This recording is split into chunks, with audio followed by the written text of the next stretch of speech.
दीदी, ये साड़ी मेरी मम्मी ने आपके लिए भेजी है। निशा, तुम्हारी हिम्मत कैसे हुई इतनी सस्ती साड़ी मुझे देने की? आप गुस्सा क्यों हो रही हो दीदी? अगर आपको ये साड़ी नहीं पसंद तो कोई बात नहीं, मैं आपको दूसरी साड़ी दे दूंगी। देखो निशा, मेरे दिन इतने भी नहीं गिर गए हैं कि मैं तुम्हारी दी हुई साड़ी पहनूं। क्या बात हो गई प्रिया बहू, तुम इतना गुस्सा क्यों हो रही हो? मम्मी जी, इसके मायके से कितनी सस्ती साड़ी आई है मेरे लिए। क्या आपने बताया नहीं था इसके मायके वालों को कि हम लोग कैसी चीजें यूज करते हैं? कितनी बार तो मैंने इसके बाप को समझाया है कि इस तरह की चीजें ना दिया करे। छोटी बहू। जी मम्मी जी। देखो छोटी बहू, जब औकात ना हो ना तो चीजें नहीं दिया करते। मम्मी जी, मेरे पापा ने महंगी से महंगी साड़ी लाई है। बस रहने दे, देख लिया तेरे बाप की औकात। दहेज में तो बस 20,000 रुपए दिए हैं और तुझे बांध दिया मेरे बेटे के गले में। अब क्या करूं मैं तेरा? मुझे तो समझ में नहीं आ रहा है। जी तो चाहता है तुझे मायके पहुंचाऊं। मम्मी जी, शायद आपको पता नहीं है कि निशा की जरूरत बहुत है हमारे घर में। क्या? ये क्या कह रही है तू? निशा की जरूरत कब से होने लगी हमारे घर में? निशा, तुम यहाँ से जाओ। बहू, तू क्या कह रही थी? मैं कुछ समझी नहीं। मम्मी जी, मीना कुकिंग का कितना लेती है? यही कोई 10,000। और बाकी कामों के तो अलग से है ना मम्मी जी? हाँ बहू, वो तो है। तो क्यों ना कुछ सेविंग्स कर लेते हैं? वो कैसे? मीना की जगह निशा को काम पे लगा देते हैं। कुछ सेविंग्स भी हो जाएगी और मुफ्त की नौकरानी भी मिल जाएगी। अरे वाह बहू, तू वाकई बहुत तेज है। अब चलिए देखते हैं निशा क्या कर रही है। निशा, प्रणाम पापा। खुश रह बेटा, खुश रह। पापा कैसे हैं आप? और मम्मी कैसी है? तेरी मम्मी भी ठीक है, तुझे बहुत याद कर रही थी इसलिए मुझे भेजा है तुझसे मिलने के लिए।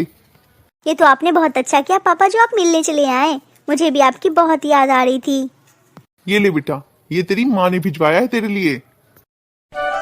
इसकी क्या जरूरत थी पापा? आप क्यों ले आए? कमाल है, जब पहले नहीं देता था तब तो तू मांगती थी और अब जब दे रहा हूँ तो मना कर रही है। रख ले बेटा, माँ बाप का आशीर्वाद समझ के। मेरी छोटी सी निशा आज कितनी समझदार हो गई है। आप बैठिए ना, मैं आपके लिए चाय लेकर आती हूँ। बेटा मैं यहाँ चाय पीने नहीं आया हूँ, आज तू भी बैठ, बहुत दिन हो गए तुझसे बातें किए हुए। एक बात बता बेटा, समधी जी तो पहले कह रहे थे कि घर में काम करने वाले लोग हैं, फिर तू काम क्यों कर रही थी? पापा, वो तो मैं अपने मन से काम कर रही थी, किसी ने मुझसे कहा नहीं था। अभी तो तेरी शादी को 15 दिन भी नहीं हुए, तो तेरी सास ने रोका नहीं तुझे काम करने से? आप ये सब छोड़िए ना पापा, मैं चाय लाती हूँ आपके लिए। हाँ हाँ, चाय क्यों, नाश्ता खाना सब करवा दे अपने बाप को। तुझे तो शर्म है ही नहीं और तेरे बाप को भी शर्म नहीं है। आप बिल्कुल सही कह रहे हो मम्मी जी, ये दोनों बाप बेटी बहुत बेशर्म है। बड़ी बहू, तुम शायद तमीज भूल रही हो बड़ों से बात करने की। सीमा, मुझे नहीं पता था कि तुम इतनी बदतमीज हो। अरे समधी जी से ऐसे बात करते हैं? ऐसे तुच्छे लोगों से ना इसी तरह बात किया जाता है, समझे आप? मुंह बंद करो। वैसे भी मुझे कमला के घर किट्टी पार्टी में जानी है। चलो प्रिया बहू। जी मम्मी जी। जाओ जाओ। समधी जी, मैं अपने परिवार की तरफ से आपसे माफी मांगता हूँ। नहीं नहीं समधी जी, आप उससे माफी मत मांगिए, गलती किसी की भी नहीं, बस मेरी है। जब औकात ही नहीं थी मेरी तो इतने अमीर घर में अपनी बेटी की शादी नहीं करनी चाहिए थी मुझे। ये आप कैसी बातें कर रहे हैं समधी जी? तू हमेशा खुश रह मेरी बच्ची। पापा प्लीज, कम से कम चाय तो पी लीजिए। नहीं बेटा, अब और नहीं। नमस्ते समधी जी, अब मैं चलता हूँ। बहुत सही तो कह रही है समधी जी, आप एक कप चाय तो पी लीजिए, वरना मैं समझूंगा आपने मुझे माफ नहीं किया। नहीं समधी जी, मैं अपनी बेटी से मिलने आया था, सो मिल लिया, अब चलता हूँ। बेटा मुझे माफ कर दे, आज मेरे कारण तुझे ये सब सहना पड़ रहा है। नहीं पापा जी, ऐसी कोई बात नहीं है। सीमा और बड़ी बहू को तो सबक सिखाना ही पड़ेगा। दीनदयाल जी जैसा आपने कहा था, मैंने वैसे ही कागजात तैयार किए हैं। अरे वकील साहब आए हैं? हाँ, इन्हें मैंने ही बुलाया है। किस काम से बुलाया है आपने? इस मामले में तो मुझे कुछ नहीं बताया आपने। ये घर मैंने निशा बहू के नाम कर दी है, किया आपने? दीनदयाल जी, मैं चलता हूँ। जब आपको जरूरत हो आप मुझे बुला लेना। जी नमस्ते। ये क्या किया आपने? बिना सोचे समझे इतना बड़ा फैसला कर लिया आपने। आपकी 2 बेटियां और 2 बेटे हैं और आपने आधी संपत्ति उस भिखारन के नाम कर दी।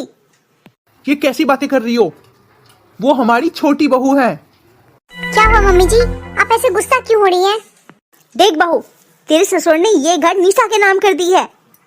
क्या मम्मी जी, ये क्या किया पापा जी आपने? अगर कल को निशा हमें घर से निकाल दे तो? देखो सीमा और बड़ी बहू, तुम दोनों से मैं एक बात कह देता हूँ। आज तक तुमने जो भी किया निशा के साथ, लेकिन आइंदा से अगर किसी भी तरह की बदतमीजी की उसके साथ ना, तो अभी तो आधी संपत्ति ही उसके नाम की है, पूरी की पूरी कर दूंगा। इसीलिए तुम दोनों के लिए यही अच्छा होगा कि निशा के साथ अच्छे से व्यवहार करो। मेरी नजरों के सामने से चली जाओ दोनों। अब इनके होश ठिकाने आ जाएंगे। हम लोग आपसे कुछ बातें करने आए हैं। क्या बात है बहू? एक्चुअली पापा जी, आपका वो जो पुराना प्लॉट है ना, वो आप हमें दे दो। लेकिन क्यों? बैंगलोर में मैंने अच्छी सी फ्लैट देखी है पापा जी। उस प्लॉट को बेचकर मैं वो फ्लैट खरीदना चाहती हूँ। कुछ मेरे मायके से हेल्प हो जाएगा। क्यों बहू, कुछ क्यों? पूरा हेल्प ले ले अपने मायके से। लेकिन मैं वो पुराना प्लॉट नहीं बेचने वाला, समझ गई तुम? पापा, आप पे ये निशा ने क्या जादू कर दिया है जो अब बस आप निशा की बात सुनते हो? क्या मेरी जरूरत आपको समझ में नहीं आती? अब इसमें निशा की बात कहां से आ गई? हाँ हाँ पापा जी, निशा ने तो आप पे जादू टोना कर दिया है। जैसे आपने ये घर नाम किया है ना निशा के, वैसी सारी जायदाद कर देना एक दिन। बस बहू बस। पापा जी, हमारी भी फ्यूचर है और हमारी भी कुछ जरूरतें हैं। पापा जी, सिर्फ निशा बहू नहीं है आपकी, मैं भी बहू हूँ। बहुत जल्दी याद आ गई तुझे कि तू बहू है मेरी। मैं एक फूटी कौड़ी भी नहीं दूंगा तुम दोनों को। चले जाओ यहां से। पापा जी, आपने ऐसा क्यों किया? सब लोगों को लग रहा है मैंने आप पे जादू टोना कर दिया है। नहीं निशा बहू, ऐसी बात नहीं है। इन लोगों को सबक सिखाने का यही एक अच्छा तरीका है। लेकिन पापा जी, सब मुझे गलत समझ रहे हैं। उन्हें तेरी अहमियत समझ में आए, बस इसीलिए किया है ये सब मैंने। और देख आगे आगे क्या करता हूँ। सुनो, सब यहाँ आओ। क्या कह रहे हैं? आज से मैंने पैसे की सारी जिम्मेदारी निशा को दे रखी है। अगर तुम लोगों को जरूरत हो तो निशा से कहना। घर के छोटे बड़े फैसले निशा देखेगी और जितने भी खर्च हो वो सब निशा से पूछ कर करना है। क्या? पापा, आपने तो निशा को मालकिन बनाकर रख दिया है। और जिसे भी मेरे इस फैसले से कोई भी ऐतराज हो तो वो घर छोड़कर जा सकता है। मैं नहीं रोकने वाला। अब आप लोग जा सकते हैं। लेकिन मैंने क्या कहा आपने सुना नहीं?